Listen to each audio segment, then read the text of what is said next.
Thank you for clicking on this video. Welcome back to my YouTube channel. This time, I will present the plot of an epic war film from Turkey titled The Mountain 2, 2016. This film tells the story of 7 Turkish Special Forces soldiers assigned to a dangerous mission to rescue a female journalist who has been taken hostage by ISIS. However, their challenges don't end there. After the successful rescue mission, they are faced with a major dilemma when they discover a village full of helpless civilians threatened with annihilation by hundreds of terrorists. Released on November 4, 2016, this film received an outstanding reception with a nearly perfect rating of 9.5 out of 10 on IMDb. So, let's jump into the plot of The Mountain 2. The opening of the film is marked by a brief narration explaining that the movie is dedicated to the members of the Turkish military, including non-commissioned officer, Ömer Halis Demir, officer, Harun Keelan, chief soldier, Yunus Emre Uçar, and the entire Turkish armed forces, as well as all soldiers who fight selflessly. The scene then transitions to an open area where a female journalist named Seda is under threat of execution by the ISIS terrorist group. Seda was kidnapped while covering the long suffering of the Yazidi people, who are often ignored. The terrorists intend to execute Seda in front of the camera for the world to witness their barbaric act. However, unbeknownst to them, a special operations unit from the Turkish armed forces has been carefully observing. Disguised as shepherds, they take position. From a distance of 800 meters, a sniper and his spotter await the command to strike. The tense moment takes a dramatic turn when the operation is successful. The special forces eliminate the terrorists, rescue Seda, and take her to a safe village. Here, the audience is introduced to 7 members of the Turkish Special Forces, Lieutenant Colonel Veysel Gök Musa as the leader of the unit, and 6 of his team members, Ismail, Oğuz, Bakir, Mustafa, Baybars, and Arif, a skilled sniper. Next, they continued their journey towards the helicopter landing site that had been scheduled to pick them up. The location was 24 kilometers west. On the way, Oğuz and Bakir moved ahead to assess the situation. Soon, they saw something suspicious ahead, and immediately reported it to Lieutenant Colonel Veysel. Upon arriving at the location, they found the bodies of the villagers who had been slaughtered by ISIS terrorists about 2 or 3 hours earlier. The brutality was horrific.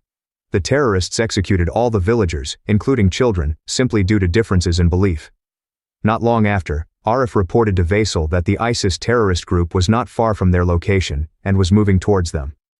Upon hearing this, Veysel calmly said, "Let them come, for we are lovers of death." Flashback to the past. Lieutenant Colonel Veysel gathered his troops at the beginning of their training and said, "Out of 200 soldiers who are undergoing this training, only 20 will be selected to join me on active duty. If you're seeking fame, wanting to be seen as heroes, or aiming to become legends, then you're in the wrong place. Our goal is to be forgotten and unrecognized. As special forces, our sole mission is to serve the people of Turkey, keeping them away from suffering and fear. We are lovers of death. If one day we breathe our last, the only thing we will see is our own blood, and the only thing we will hear is silence. However, know this: we are not alone. All special forces will die with you and be reborn with you." Back to the present. The ISIS terrorist group was seen approaching Veysel and his team's position, where they had been lying in wait. Realizing the threat, Veysel immediately contacted the combat tank unit to neutralize the terrorists. Precision shots were fired, and within a short time, they successfully eliminated all targets. Soon after, Veysel received a radio call from the command center. The command reported that Kurdish forces to the north were overwhelmed by 2,000 mujahideen who had surrounded the mountain to close the border.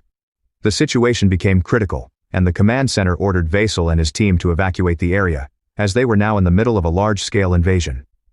Seda, who heard the orders, suggested that Veysel move toward a safe location she knew. Using the vehicles they had taken from the terrorists, the team immediately headed to that place. Flashback. The scene shifted to the tough training that Veysel and his team underwent when they joined the Red Beret Special Forces. Day and night, they underwent rigorous training to develop their mental and physical resilience, becoming soldiers who never gave up and could survive in extreme weather conditions on the battlefield. Back to the present. They eventually reached their destination, an ancient tomb belonging to the Akkadian king, Sargon. Vasil ordered Oğuz, Bekir, and Baybars to check the area around the tomb before they used it as a hiding place. As night fell, the three moved closer to the location and found several terrorists guarding the tomb. They were heavily armed and appeared well-trained, with solid tactical warfare skills.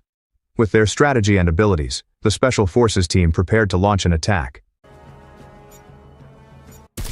Successfully securing the area, they decided to take a brief rest before continuing their journey. As they resumed their journey during the day, Arif reported to Vasil that there was movement from a terrorist group ahead. The ISIS terrorists were seen kidnapping and torturing 3 civilians, an adult woman, a teenage girl, and a young child who was tied up. Sergeant Bekir, witnessing this cruelty, said, "We can't ignore this." His comrades, including Oğuz, agreed. They quickly decided to save the civilians and planned their strategy. The team was divided into 2 groups. Arif, accompanied by Seda, was on standby as a sniper to provide support from a distance, while Vasil and the other members moved in closer to confront the terrorists directly. Time was running out, as one of the kidnapped women appeared to have oil poured on her and seemed to be about to be burned alive. Under Vasil's command, they began the countdown. On the 3rd count, they launched a swift and precise attack. This strike successfully incapacitated the terrorists without giving them a chance to retaliate, while rescuing the kidnapped civilian. They eventually succeeded in neutralizing all the terrorists and rescuing the hostages. One of the men they saved was a military police officer from Iraqi Kurdistan.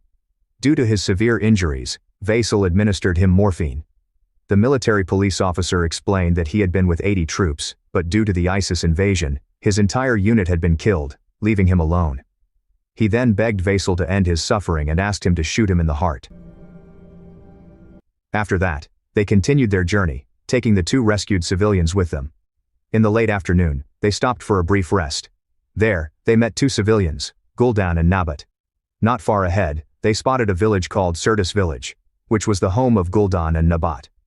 Arif, monitoring the village, informed Vasil that the village appeared to be safe from ISIS terrorist threats. Later that afternoon, they approached Sirtis village and were told that there was a helicopter landing site not far from the village, which would pick them up the following morning. After confirming the safety of the village, they met with the village chief and Guldan's mother, who introduced them to the last remaining fighter in the village, Boran. Boran told them that the village now had only 40 residents, 25 adults and 15 children. He then invited them to rest at his home and shared that his knee had been shot while fighting ISIS, who had attacked the city of Lafar 3 years ago. Soon after, they received a call from the command center informing them that the terrorists had destroyed both the Iraqi and Kurdish armies in the area. Now, the main ISIS battalion with 100 troops had taken control of the region and planned to raid the last village, which would arrive by the next afternoon. The command center ordered them to leave the village and head to the helicopter landing site before dawn. Upon hearing this news, Boran said, "It's okay. You can leave and abandon this village." However, Vasil clarified that their mission was not to protect the villagers. "My responsibility is to keep my men alive because I love them like my own family," said Vasil. Boran, feeling disappointed, asked whether innocent villagers deserved such a fate. He then pulled away from Vasil and said, "If bravery means leaving this girl and the entire village to be slaughtered, then I'd rather be a coward." Boran then left. When alone with Oğuz, Vasil revealed that throughout his service, he had often ignored what was right for the sake of the mission. He then asked Oğuz, "What should we do?" Oğuz replied, "My mind tells me we should leave immediately. This war will never end. The number of terrorists is too great for us to fight. But my heart is trying to deceive me. My heart says we can't leave them to be slaughtered. There's a chance we can defend this village and live as Turkish soldiers who did what was right." The next morning a T-70 helicopter flew from the command center to the landing site to pick up Vasil and his team. Upon arrival they saw that Vasil and his team, along with the villagers, were already there. It turned out that Vasil and his team had decided to stay and protect the remaining villagers. They only asked the helicopter to evacuate the children and Saida from the village. However, Saida decided to stay with them. Vasil refused, saying, "Saving you is our mission." He asked Saida to promise him one thing. "You cannot tell anyone about this, and you must not write an article about it.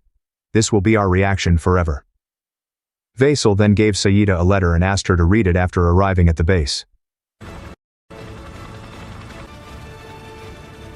Next, their superior at the command center contacted Vasil, who seemed a bit upset upon learning that they had decided to stay. After communicating with his superior, Vasil told his team, In 1950, we used to say that Turkey is the land that must be defended, the land where our people live. These villagers are our people. He then asked his men to raise the Turkish flag at the top of the village, as today, this place was their homeland. With limited resources, they began planning their defense. They mapped out strategic points to attack the enemy, set mines along the paths the enemy would take, and placed jerrycans filled with gunpowder and grenades on the road to blow up the enemy. Afterward, they divided into teams. Arif and the snipers were assigned to stand by in the mosque tower. Boran was to guard the area around the mosque to protect Arif, while Bibars, Nez and Rap were assigned to the middle line. Bekir, Oğuz, Mustafa, and Vasil would be on the front line. However, they needed one more person to carry ammunition. A villager volunteered to help, as he believed that this battle was part of his struggle to protect his village. They then hid all the villagers in the coal warehouse, which had shelter beneath it. Afterward, they gathered to talk for a moment while waiting for the arrival of the terrorists. As evening approached, the long-awaited moment arrived. Arif, who was monitoring the arrival of the terrorists, informed them that the enemy force numbered around 200, equipped with tactical vehicles and an M1 Abrams tank. The enemy was advancing with 2 infantry columns in front and a classic formation behind. Upon hearing this report, they quickly moved to their positions. Vasil and Oğuz headed to the front line, preparing to face the attack. As the enemy drew closer and entered the village road, the tension grew. The situation became increasingly difficult, and they were overwhelmed by the continuous waves of enemy forces. Those at the front line began to retreat toward the middle line. Mustafa then asked Vasil to fall back and join the others. He asked Vasil, "One day, if my son asks if his father is a hero, what should I say?" Vasil replied, "You can tell him, we became heroes because we were led by someone extraordinary." Hearing this, Vasil finally decided to retreat with the others. However, as they continued to withdraw, Mustafa was shot in the leg and cornered at the front line. He held his ground against the enemy's assault, but outnumbered, he was eventually captured. Before being taken prisoner, Mustafa asked Arif to watch over and care for his son. Arif promised to raise his child well. Mustafa, holding a grenade, shouted with determination, "One falls, 1,000 rise," and detonated the grenade, killing himself along with several terrorists. The war continued. Vasil, severely wounded, asked Baybars, Arif and Esref to retreat immediately to the final stronghold at the coal warehouse, while carrying the critically injured Baron. After some time, they finally arrived at the coal warehouse and managed to neutralize several approaching terrorists. Arif and Esref, carrying Baron, successfully retreated and met with Oğuz and Bekir. However, tragically, as they were about to reach the stronghold, Esref was shot and fell, leaving them with a great loss. In this episode, Israel, who was severely injured, asked Arif to use his body as a shield so that Arif could neutralize the enemy sniper. Although Arif refused, Israel insisted, saying, "I will certainly not survive. Use your common sense, make me your shield. Neutralize the sniper so that the others can survive." In a situation with no other choice, Arif finally fulfilled Israel's last request. Then, the story flashes back to the past, when they set out on their mission. At that time, Bekir asked Faisal, "Why do we have to fold our friend's parachute when we land?" Faisal replied, "So you remember, no one is responsible for themselves. We always take care of each other." Back to the present, they are at the last stronghold, still facing the terrorists who have surrounded them. Their ammunition is running low. Faisal then asks Nabat to go hide, but Nabat refuses. He says, "War creates soldiers."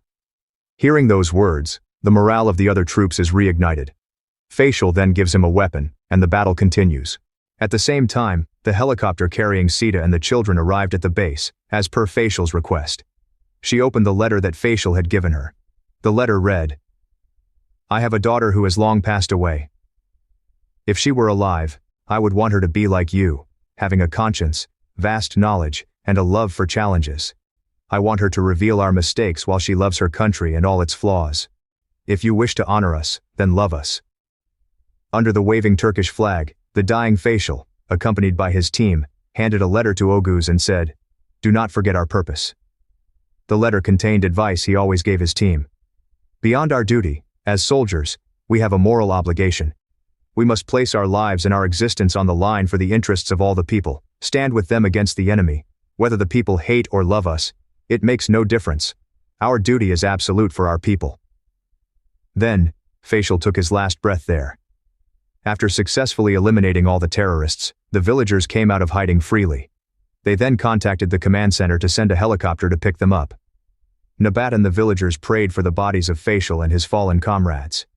Oguz and Becker, waiting for the helicopter, were approached by the villagers who offered them drinks as a sign of gratitude. An elderly woman kissed Oguz and Becker as a sign of respect. Soon, from a distance, 5 helicopters could be seen heading toward them to pick them up. The film ends with a scene of them playing futsal together. That concludes this episode. Continue supporting this channel by clicking the subscribe button. Don't forget to like, share, and leave a comment if this video entertained you. See you in the next gadget episode. See you, bye-bye.